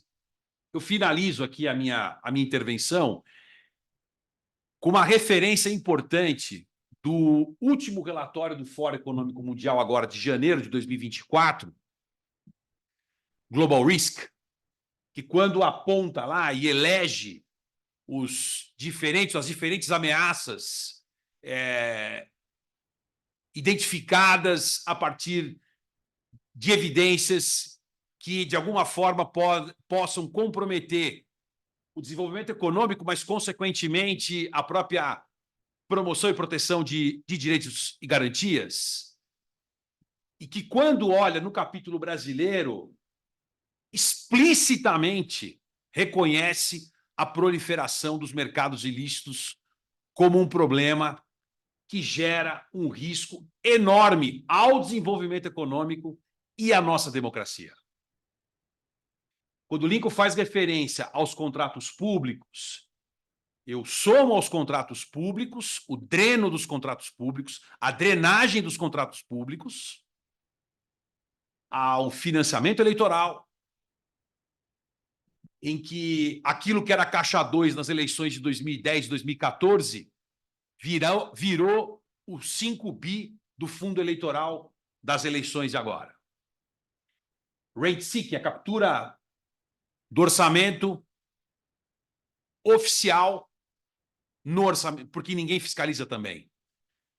2021, junto com um pesquisador, cientista de dados, a gente fez uma análise das prestações de contas das eleições municipais de 2020, para identificar eventuais padrões de risco, de candidatura laranja, de manipulação das candidaturas de gênero, para ficar nesses dois exemplos.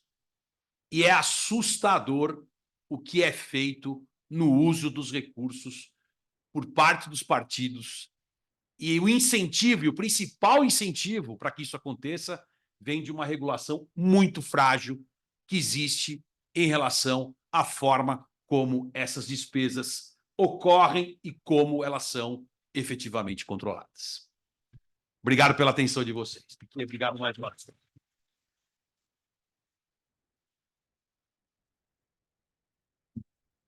Bom, nós temos tempo para 3 perguntas e comentários finais, porque 19h30 temos aula. Tiago.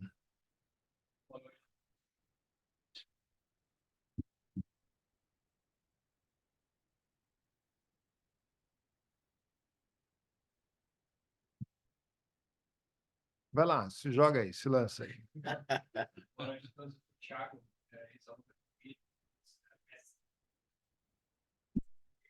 E pesquisador da Escola de Segurança. sim. A minha pergunta vai sobre cibersegurança de uma maneira geral. A gente chamou a atenção, só fala, professor Fechado, sobre a cooperação público-privada. E hoje a gente está trabalhando muito o tema que é, na verdade, uma corrida da inteligência artificial generativa.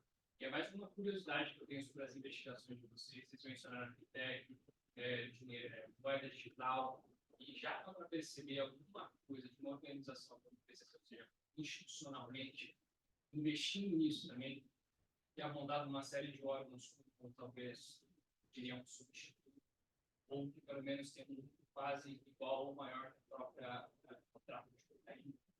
E como vocês veem essa situação, já que a vanguarda do desenvolvimento dessa tecnologia está nas big techs, por exemplo, como vocês, como setor público, podem se aproximar desses As big techs aí estão agindo. É mais uma apanhada em geral, passando na discussão sobre novas tendências e ameaças e Professor Roberto Pfeiffer. Parabéns pela promoção da atividade, parabéns ao Lincoln pela brilhante apresentação, deixada pelos comentários, muito bom sucesso, muito êxito a ESEM neste ano de 2024. Minha pergunta se apropria um pouco da engenhosa descoberta e materialização que o Fechado e o Lincoln fizeram referência, que foi a inclusão do PCC na lista da UFAC, né? Transformando-a num alvo referencial acima da linha d'água, o que acarreta numa corresponsabilização com esta organização transacionária. Muito bem. No Brasil, paralelo, quer dizer, a gente aqui fala, siga o dinheiro, né? É onde está o dinheiro, de fato, está o interesse principal, né? Além das big techs, a gente aqui tem big banks, né? Os bancos brasileiros são extremamente competitivos. Estado da arte da tecnologia bancária, financeira, transacional, o PIX está aí para demonstrar isso. Nossos bancos operam em níveis de lucratividade fenomenais. Um efeito paralelo de uma regulação ambiental, agora me refiro a um outro plano que o Brasil é líder mundial, quer dizer, ele tem um ativo estratégico, que é todo o escaninho ambiental, foi a corresponsabilização dos bancos quando financiassem crédito agrícola, né? Crédito rural, né? Também produtor rural. Quem me dera, hein? Oh, meu Deus! Quem me dera! Enfim, quando financiassem atividades produtivas que implicassem em infringência do Código Florestal e assemelhados. E com isso, os bancos assumiram uma postura muito cautelosa, se corresponsabilizando pela fiscalização dessas atividades. né? Porque poderia ser considerado infrator. Então, a pergunta aqui vai nessa linha da união de duas agendas em que o Brasil se transformou campeão mundial, né? A inovação na criminalidade transnacional, graças ao PCC, de fato, talvez o maior instrumento de integração hemisférica que o Brasil gerou nos últimos anos foi a criminalidade transnacional ligada ao narcotráfico e delitos conexos e a agenda ambiental. Então, tem alguma ligação possível de a gente fazer entre a infringência da agenda ambiental, que está no topo do interesse internacional, é um dos grandes riscos, né? E a criminalidade? A gente tem alguma coisa ligada a isso? Dá para trabalhar com isso? É uma pergunta um pouco aberta, desculpa, você pensa para ficar, mas eu estou seguindo aqui o ensinamento do Bechara para provocar essa união entre a infringência ambiental, a criminalidade e instrumentos de contenção de ambos. Muito bom. Eu vou... Denise, faz Meu nome é Denise, eu sou mestranda em Direito esse ano, entrando no CNPq. E a minha pergunta seria principalmente para o doutor Lino. A questão do follow the money, no caso do dinheiro do crime organizado, do transnacional, ir para criptoativos. E a gente não tem uma regulação para rastrear isso. E aí, o que pode ser feito? Não tem nada que precisa ser feito. Vai ter a perspectiva nesse sentido. Mas o Fábio começa, mas eu só a questão aqui do Tiago. Eu só vou dar só fazer um comentário na sua, Denise. O ano passado, ano retrasado, eu assisti eu estava nos Estados Unidos, eu assisti um seminário num think tank em Washington com aquele senador Ted Cruz, que é do Texas, né? Acho que é do Texas. E era uma discussão relacionada à regulação de criptoativo, né? E eu lembro, me gravou uma frase, né, muito forte, dita por ele, inclusive, né, na abertura do encontro, que quando esse mercado ele foi pensado exatamente para quebrar o monopólio da moeda, que é do Estado, e, consequentemente, criar um regime paralelo. Então, dentro de uma lógica de funcionamento muito perversa nessa perspectiva do que você está colocando. A gente uma vez, inclusive, discutiu isso, talvez o que os criptos hoje eles representam é que aquilo que nos anos 80, nos anos 90, os paraísos fiscais e as offshores, de alguma forma, todo mundo buscando, não é? Porque dava anonimato, sigilo, enfim, como isso mudou também, não é? Esses países que historicamente sempre foram muito pouco cooperativos, como Suíça, Ilhas Britânicas, Bahamas, etc., mudou completamente. Então, naturalmente, eu acho que esse tipo de situação fomentou, ou pelo menos contribui de alguma maneira para crescer. Depois eu deixo o link, eu só queria não perder a oportunidade de fazer um comentário em relação a isso. Quanto à provocação do Alberto, principalmente, Alberto, o ano passado, aquele encontro feito pela BIM aqui em São Paulo, em que se discutiu preocupações relacionadas à mudança climática, à agenda da mudança climática e etc., me pareceu uma mensagem muito clara, não é? Primeiro, né, da importância do problema do clima e da agenda não ser tratado única e exclusivamente como um problema ambiental e que o assunto deveria ser elevado à categoria de defesa e segurança nacional. Para além do simbolismo que isso evidentemente representa, eu diria que isso talvez joga a luz necessária que falta, para além das evidências que já existem muito claras, e se pegarmos a questão que envolve especificamente o garimpo na Amazônia, que é o segundo negócio mais rentável na Amazônia, depois da cocaína, baixo risco e com potencial de lucratividade muito grande, principalmente pela fungibilidade do ouro, pela baixa capacidade de detecção da origem e por ser um mercado que por ter uma competência fiscalizatória igualmente fragmentada, que revela uma zona cinzenta de que ninguém sabe o que é da agência mineral competente e do que seria, eventualmente, do COAF, quanto ao monitoramento da operação em si, cria um incentivo gigantesco para que os recursos naturais, e se tiver esse exercício com madeira, não é? E outros recursos naturais, parece muito claro. O Igarapé publicou alguns relatórios mais recentemente.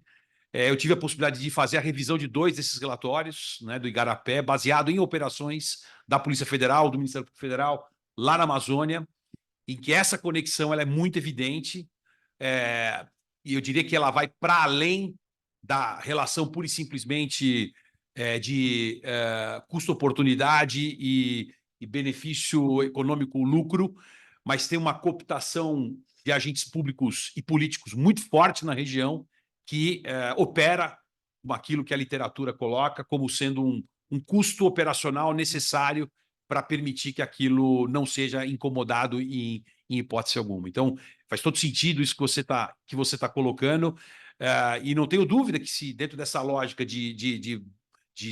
das diferentes condições que de alguma maneira ali fomentam ou possibilitam que essa exploração ela cresça e ela se fortifique,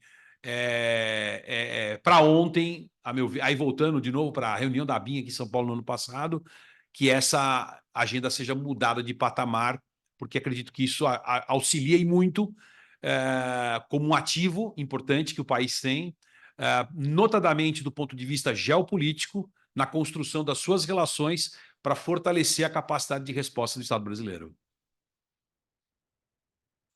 Eu acho que eu vou tentar responder genericamente, viu, Tiago? Eu acho que, na verdade, os assuntos se interligam, eles se comunicam como vasos comunicantes mesmo. O crime, e eu aprendi isso com o professor Piquet, a duras penas, depois de inúmeros centenas de processos, e ele vai buscar, né, o baixo risco e uma oportunidade de vantagem nos negócios. É a economia, é um valor econômico do negócio, seja lícito ou ilícito, né? Eu não sei os termos que vocês utilizam aí, né, na economia, né? Mas basicamente é isso. A mentalidade do criminoso é o baixo risco, né, e a maior possibilidade possível de lucro. Isso eles encontram, claro, nesse caminho, né, dessa equação, na baixa fiscalização ou nenhuma regulamentação. A questão, por exemplo, quando você traça a questão ambiental, ela invariavelmente vai levar à questão da exploração do garimpo. É uma meta, vamos dizer, um ramo de negócio que o PCC quer investir? Depende. Depende da oportunidade, da baixa punição, do baixo risco do negócio e da lucratividade. Quer dizer, qual a possibilidade de eu perder dinheiro e ser preso? Basicamente é isso. Isso vale também hoje, tem alguma ligação com as Big Techs? Ainda não. Mas você pode ter certeza que algum desses jovens aí, gênios, vão ser cooptados em algum momento pelo crime ou vão oferecer, ao invés de vocês ficarem roubando banco, agência bancária, não é muito mais fácil a gente agir dessa maneira, roubar isso ou fazer aquilo. Vai depender, o crime, ele não é nada romântico, ele é um negócio. E, sendo um negócio, ele vai buscar as oportunidades, ele vai colocar na balança. O risco é baixo hoje, com o que era o cigarro, eu faço essa comparação, professor, porque era um lucro de 10 vezes, hoje é de 5 vezes, se não me engano, ainda é bom, mas já não é como era no passado, mas ainda é vantajoso, né? Mas a cocaína é 20 vezes, mais de 20 vezes, quer dizer, é o melhor hoje. O ouro, por que que o ouro? Por que que eles entraram? Porque eles faziam transporte de cocaína e acabavam transportando também ouro, garimpeiro. Falavam, por que que eu não posso fazer as duas coisas? Né? Opa, esse negócio está melhor aqui nessa região do que a cocaína. Pode alguém falar, olha, a exploração desse bioma aqui vai dar dinheiro, vamos vender, vamos vender. Então, tudo depende da oportunidade do negócio. Hoje, claro, a gente está falando em termos acadêmicos, a questão das cripto, o que pode ser feito? Olha, eu falando de fintech, eu acabei esquecendo aqui, né? Eu falo demais e às vezes esqueço as coisas e fiz a anotação. Quando eu falei de fintech é porque nós temos já comprovados, e a gente vai esse ano ainda, né, Fábio, se Deus quiser, demonstrar para os senhores que o crime organizado está em algumas fintechs, ele tem, inclusive, algumas fintechs. Por que ele entrou nisso? Que ele quer ser banqueiro? Não. Porque ele falou, olha, em vez de eu ficar procurando laranja para lavar dinheiro, é mais fácil eu criar meu próprio banco. Não tem nenhuma fiscalização, zero fiscalização. E eu acabo, preciso tomar cuidado com o que eu falo, que às vezes eu vou dar uma entrevista e acaba aquilo repercutindo. E a gente é um pouco realmente isso, né, Fábio? Contador de histórias, o Forrest Gump. Claro que as histórias não são inventadas. Algumas delas podem ser uma previsão muito futurística do que vai acontecer. Infelizmente, o que a gente falava lá 5 anos atrás, 10 anos atrás, está acontecendo hoje. Então, a questão das criptomoedas, a questão das fintechs. Uma entrevista que eu dei na segunda fase da Operação Sharks levou a colocar as fintechs na estratégia da ENCLA. Você sabia disso, né, Fábio? Por quê? Porque chegou e repercutiu, chegou em Brasília, mas o que o promotor está falando? Que nós não estamos fiscalizando, o COAF não está fiscalizando, ninguém fiscaliza. Aí foram descobrir que realmente é isso mesmo. Então coloca. Aí me pediram para escrever. Eu não vou escrever, não tenho nem tempo para isso. Vocês resolvam essa situação, mas entrou na estratégia lá da ENCLA do ano agora de 2024 as fintechs. Então, veja, foi uma entrevista que a gente deu. A questão dos criptoativos, ele precisa ser regulamentado. E o que nós, tentando fazer esse fechamento, se me permite, quando o Fábio fala da importância, né, de ter colocado o PCC na lista do OFAC, ela é muito mais do que simbólica. E isso o Piquet também acabou nos ensinando, porque vocês estão tratando de economia, de mercado. Se esse negócio não for interessante, eles vão para outro negócio de mercado, que o mercado ele sempre vai ter essa oportunidade. O que a gente quer com as empresas de ônibus? A gente quer que eles saiam desse setor e eles sairão. Vocês podem ter certeza disso. Isso aqui já foi bom até agora. 70% do faturamento é em dinheiro, a gente consegue manipular, dá para lavar dinheiro e ganha 5 bilhões por ano da prefeitura de subvenção. É muito bom dos dois lados, mas olha, o Ministério Público está enchendo o saco, esquece isso aí, vamos para outra. Vamos para a fintech. A fintech não dá mais, agora o COAF está fazendo cortes, inspeção, Banco Central. Bom, vamos deixar esse negócio de fintech de lado, vamos para as FIPs, Fundos de Investimento Privado. Não, mas o Ministério Público também está enchendo o saco com isso aí, dizendo que nós estamos lavando dinheiro nas FIPs. Estão, principalmente nas FIPs da área de construção civil. Vários empreendimentos, inclusive aqui na região metropolitana, alguns em consórcio com o governo federal. Minha Casa Minha Vida, metade é do crime organizado. É duro falar isso, mas é verdade. Então, às vezes, a gente usar a imprensa, usar a credibilidade que o Ministério Público tem, que o ESEM tem, para transmitir essas informações e forçar uma regulamentação, às vezes, do setor. E com relação a isso, só para fechar, qual a importância da lista do OFAC? Por que nós escolhemos esse alvo? Eu e o Bechara nos debruçamos na segunda fase da Operação Sharks, que agora a gente tem que fazer a parte da lavagem. Eu falei, sim, mas, Fábio, o que isso vai atrapalhar esse caminho do dinheiro, que é o follow the money? Seja por criptomoeda, seja por dólar cabo, de qualquer maneira, ele vai sair da Europa, ele tem que passar por algum local, em algum momento ele vai passar pelo sistema bancário internacional, para chegar no Brasil, para chegar no Paraguai, para chegar em qualquer lugar. Né? Como diria o governador, a NASA, como é que é falou na Liga da Justiça, né?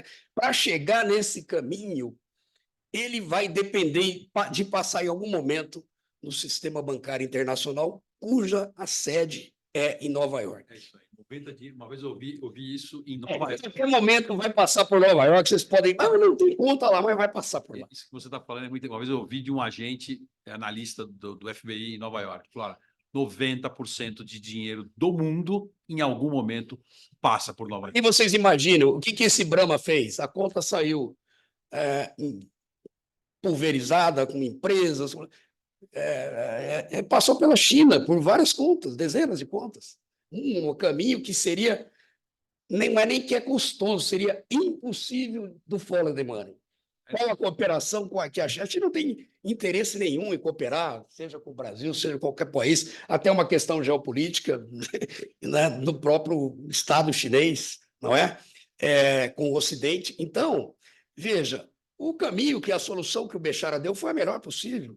Nós vamos tentar inserir esse caso na lista do OFAC. Por quê? Se não for pelo Brahma, Brahma ele é apenas um símbolo. Diego Brahma, né? O apelido é Brahma, é um símbolo. Mas o doleiro, que também usa esse caminho, falou: opa, o meu dinheiro está lá em Nova York, passa por Miami, passa por. Opa, estou fora. Eu não vou trabalhar com esses caras mais, eu vou para outro mercado. Então, nós vamos o quê? Fazer com que eles mudem essa área de negócio. Seria isso. Aumentar o risco. É isso, não é porque, desculpe. Fica mais caro. Bom, queria agradecer muitíssimo Lincoln, Garcia, o Fábio Bechara, por essas abertura melhor impossível. O que nós estamos abrindo, o que nós estamos fazendo esse ano e esse semestre? Primeiro, estamos abrindo um laboratório de pesquisa sobre mercados ilícitos e crime organizado. Tem um edital na rua, quem tiver interesse em desenvolver um projeto de pesquisa. Estamos, eu e o Adriano Rosas, recebendo as inscrições para organizar 11 encontros de abril até junho, para discutir temas que foram tratados aqui sobre mercados ilícitos, crime organizado, a dinâmica desses mercados, como se conectam essas duas dimensões e as políticas de resposta, investigação. Isso também será um objeto aqui. Então, a ideia é sair, que os alunos saiam com... É um programa limitado, presencial, para quem está em São Paulo, e tem interesse em desenvolver projetos de pesquisa. Estamos iniciando a segunda edição, esse semestre também, do curso de Mercados Ilícitos e Crime Organizado nas Américas. Na edição anterior, no ano passado, nós tivemos 10 mil alunos inscritos, 12 mil que se inscreveram, 10 mil matriculados aqui na USP, mais 6 mil formados. A Beth, que é a nossa gestora aí de alunos, me corrija se eu falar os números errados aqui. 24 países, alunos de 24 países, Garcia, Bechara, Pfeiffer, são professores desse curso. Fiuza não gravou nesse, não, né? Não. Mas nós temos esse curso começando de novo esse ano. Então, é um grande curso com apoio do programa PMI Impact, o Philip Morris International, do tabaco, que financia essas iniciativas globalmente de prevenção, formação e desenvolvimento de capacidade institucional contra os ilícitos e tem nos apoiado aqui na escola de forma direta. Nós temos um programa com a CropLife Brasil, que é a Associação dos Produtores de Insumos Agrícolas no Brasil, e com apoio da CropLife, nós criamos um programa de 4 cursos, o primeiro de introdução, policiamento ostensivo, fiscalização e investigação de insumos agrícolas. Agora já estamos concluindo o de investigação e vamos começar mais 3 esse ano ainda, né? O de introdução, vamos oferecer novamente, a CropLife renovou o apoio para a gente oferecer esses cursos na forma de um programa. Então, quem tiver interesse em entender sobre insumos agrícolas ilegais, será ótimo tê-los aqui com a gente também. O Ministério Público tem um grande parceiro aqui, que é o Mélega, o André Mélega. Adriano, perdão, um jovem promotor aí do interior que também Franca fez um estrago aí nessa rede, que é outra, essa coisa, o crime organizado, ele né, múltiplo na sua presença, nos nichos de mercado em que atua e que controla, e o Adriano Mélega está aí com a gente, fazendo essa iniciativa rodar de forma muito bem sucedida. Nós temos também um programa novo sobre álcool e saúde, que é um tema que, na segurança pública, é impressionante como é importante assim, a questão do consumo do álcool e a prevenção ao consumo do álcool é muito importante nesse tema. E temos também programado para esse ano um curso sobre crimes cibernéticos, que está em processo de final de produção e ainda sem data para oferecimento, mas será agora no primeiro semestre de 2024. E duas notícias importantíssimas que eu queria dividir aqui. Nós temos, esse ano, o lançamento da Cátedra Oswaldo Aranha, que é uma cátedra criada pela Escola de Segurança Multimissional. O professor Alberto tem sido incansável no apoio a essa iniciativa. Adriano Rosas, aqui presente, é o coordenador adjunto dessa iniciativa, que eu sou coordenador acadêmico, e vamos ter esse ano a presença do professor Michael Miklowski, que é um estudioso dos processos de convergência, hibridização, novos fenômenos criminais. Ele é do Departamento de Estado nos Estados Unidos, professor da Universidade de Chicago, colaborador e professor de um programa também na Alemanha, em parceria com o Departamento de Estado norte-americano. Então, o Michael Miklowski será o nosso catedrático, dará aula aqui no IRI, estará conosco em diferentes momentos ao longo desse próximo ano, até o final do primeiro semestre de 2025. E nós temos também o lançamento de uma biblioteca dedicada aos mercados ilícitos e crime organizado, que terá a honra de receber a coleção Lincoln Gaquia, que é a coleção com todas as denúncias feitas pelo GAECO de São Paulo. Nós estamos vendo como é que isso, a legalidade, a garantia de que toda a integridade desses dados, mas é muito importante para o progresso da pesquisa sobre crime organizado no Brasil que a gente consiga operar uma transição nesse debate, tirando do debate sobre crime organizado essa ideia de que basta entrevistar 3 condenados, ou a esposa e a namorada do condenado, e fazer uma narrativa XYZ. Eu acho que, internacionalmente, as bases de dados mais interessantes, mais importantes na investigação do crime organizado são as denúncias oferecidas pelos ministérios públicos e correspondentes, acolhidas pela justiça, porque, por óbvio, é nessa hora que a verdade aparece, não é? Quer dizer, os dados... Isso que você está falando, por exemplo, Lincoln, me corrija se eu estiver errado, por favor.